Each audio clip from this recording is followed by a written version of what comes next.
ایک شخص قومی سلامتی کے لیے خطرہ بن چکا ہے۔ وہ سمجھتا ہے میں نہیں تو کچھ نہیں۔ وہ شخص اپنی ذات کا قیدی ہے۔ کوئی ابہام نہ رہے، ان کی سیاست ختم ہو چکی ہے۔ D G I S P R lieutenant general Ahmed Sharif Chaudhry کی نیوز کانفرنس، کہا کہ بات اتنی بڑھ چکی ہے کہ کھل کر بولنا پڑے گا۔ آپ کی سیاسی شعبدہ بازی کا وقت ختم ہو چکا ہے۔ ان کا بیانیہ قومی سلامتی کے لیے خطرہ بن چکا ہے۔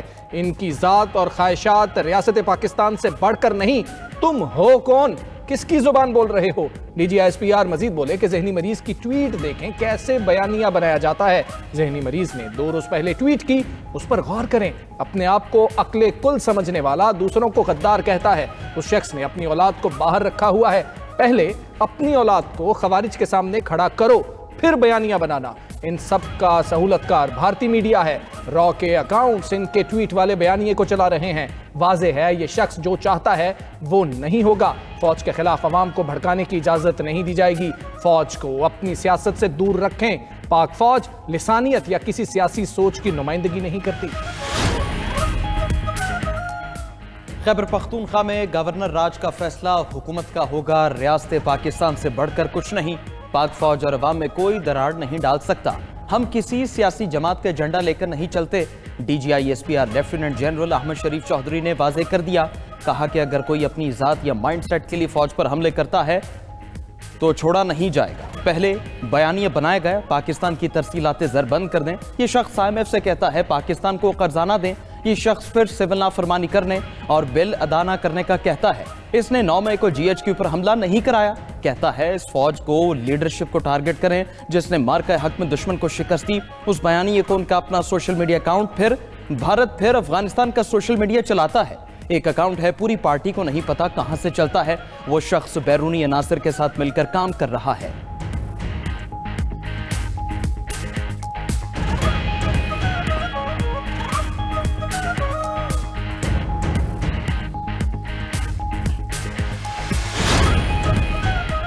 منفی پروپیگنڈے کے خاتمے کا وقت آ گیا۔ اگر کوئی شخص اپنی سوچ کے تحت پاکستان کی فوج پر حملہ آور ہوتا ہے تو ہم بھی جواب دیں گے۔ D G I S P R lieutenant general Ahmed Sharif Chaudhry نے کہا کہ فتنہ الخوارج اور عوام کے درمیان پاک فوج کھڑی ہے۔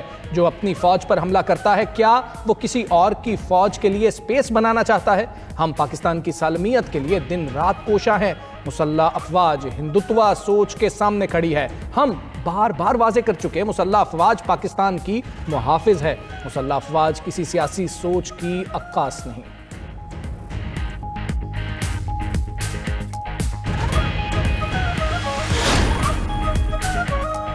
کس قانون کے تحت آپ ایک مجرم سے ملتے ہیں؟ وہ شخص تو فوج اور اس کی لیڈرشپ کے خلاف بیانیہ بناتا ہے۔ D G I S P R lieutenant general Ahmed Sharif Chaudhry نے کہا کہ عظمیٰ خان بھارتی media per P T I کو حملہ کرنے کا کہہ رہی ہیں۔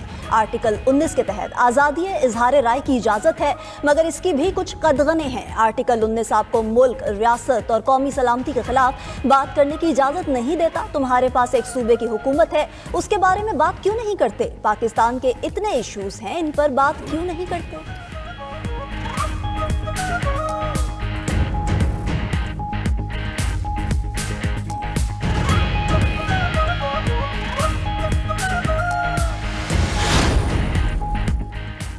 یہ چاہتے ہیں ان خارجیوں سے بات کریں جو ہمارے بچوں کے قتل میں ملوث ہیں۔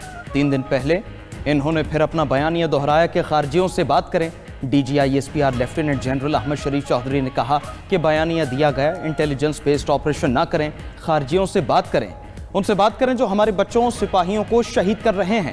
ذہنی مریض کی منطق کے مطابق جب بھارت نے حملہ کیا، یہ ہوتا تو کشکول لے کر چل پڑتا۔ کیا وہ بات کرتے ہیں؟ یہ تو کہتا تھا کہ خارجیوں کا پشاور میں دفتر کھول دیں۔ لوگوں کو آپریشن کے خلاف کھڑے ہونے کے لیے اکساتا ہے۔ عوام سے کہتا ہے کہ ہنگامے کرو۔ یہ ایک ٹیرر کرائم نیکسس ہے جو منشیات، نان کسٹم پیڈ گاڑیوں، اغوا برائے تاوان پر مشتمل ہے۔ ہم حق پر ہیں اور حق پر ہی رہیں گے۔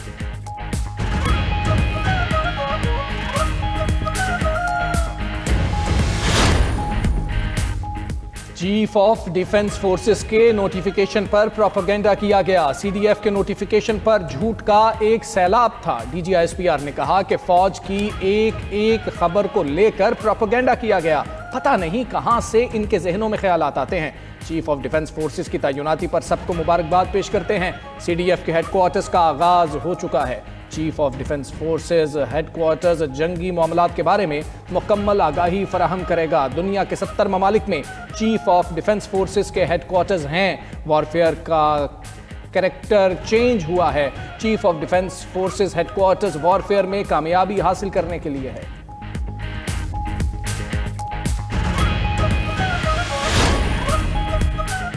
فیلڈ مارشل سید عاصم منیر کی چیف آف ڈیفنس فورسز تعیناتی کا نوٹیفیکیشن جاری۔ سربراہ پاک فضائیہ air chief marshal Zaheer Ahmed Babar Sidhu کی مدت ملازمت میں 2 سالہ توسیع۔ وزارت دفاع نے صدر مملکت آصف علی زرداری کی منظوری کے بعد دونوں نوٹیفیکیشن جاری کیے۔ صدر مملکت نے وزیر اعظم کی ایڈوائس پر گزشتہ روز چیف آف ڈیفنس فورسز کی تعیناتی کی منظوری دی تھی۔ فیلڈ مارشل سید عاصم منیر 5 سال کے لیے چیف آف ڈیفنس فورسز ہوں گے۔ صدر مملکت آصف علی زرداری اور وزیر اعظم کی دونوں عسکری سربراہان کو مبارکباد۔ صدر آصف علی زرداری کا عسکری سربراہان کے لیے نیک تمناؤں کا اظہار۔ وزیر اعظم شہباز شریف نے اپنے پیغام میں کہا کہ چیف آف ڈیفنس فورسز کی تعیناتی سے دفاع مزید بہتر ہوگا۔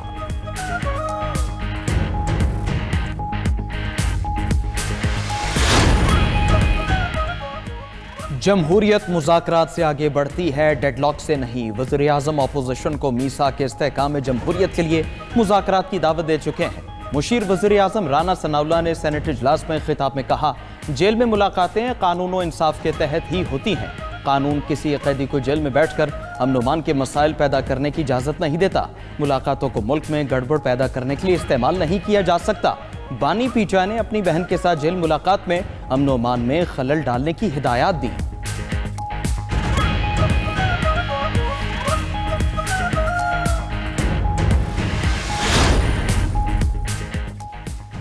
سوشل میڈیا پر مہم چلانے والوں کو شرمندہ ہونا چاہیے۔ بے بنیاد طوفان برپا کرنے والے قوم سے معافی مانگے۔ وزیر اطلاعات عطا تارڑ کا کہنا ہے کہ پاکستان کا دفاع ایک بار پھر مزید مضبوط ہوا ہے۔ پاکستان نے سٹرکچرل تبدیلیاں کر کے دشمن کو خوف زدہ کر دیا۔ تمام فورسز کے لیے ایک متحدہ کمانڈ قائم کی گئی۔ بیرسٹر دانیال چودھری نے کہا، فیلڈ مارشل عاصم منیر پاکستان کو بہت آگے لے کر جائیں گے۔ اداروں کو کمزور کرنے کی باتیں کرنے والوں کی پاکستان کی سیاست میں کوئی جگہ نہیں۔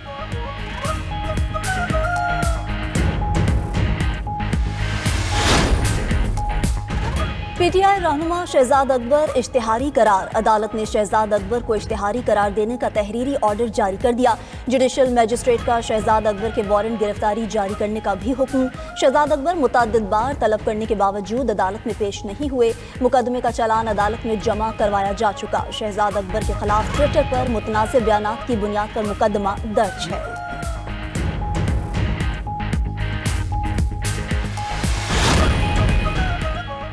آڈیو لیک کیس میں علی امین گنڈاپور کے وارنٹ گرفتاری جاری۔ عدالت کا علی امین گنڈاپور کو گرفتار کر کے پیش کرنے کا حکم۔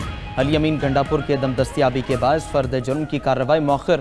عدالت نے کیس کی سماعت 20 جنوری تک ملتوی کر دی۔ علی امین گنڈاپور کے خلاف تھانہ گولڑا میں مقدمہ درج ہے۔ 9 مئی کے 3 مقدمات میں عدم پیروی پر عمر ایوب کی عبوری ضمانت خارج۔ عدالت نے وکلاء کی 1 روزہ حاضری معافی کی درخواست بھی مسترد کر دی۔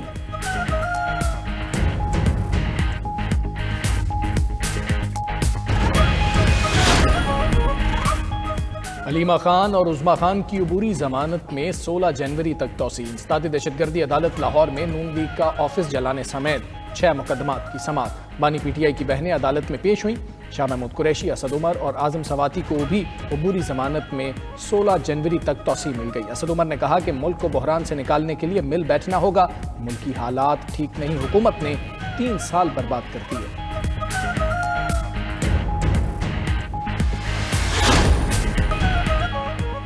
برطانوی بحریہ نے دنیا کا پہلا بغیر پائلٹ ہیلی کاپٹر تیار کر لیا۔ جدید آٹونومس سسٹم سے لیس پروٹیس نامی ہیلی کاپٹر 1 ٹن وزن اٹھانے کی صلاحیت رکھتا ہے۔ تیز ہواؤں اور سمندری لہروں میں بھی آپریشن کر سکتا ہے۔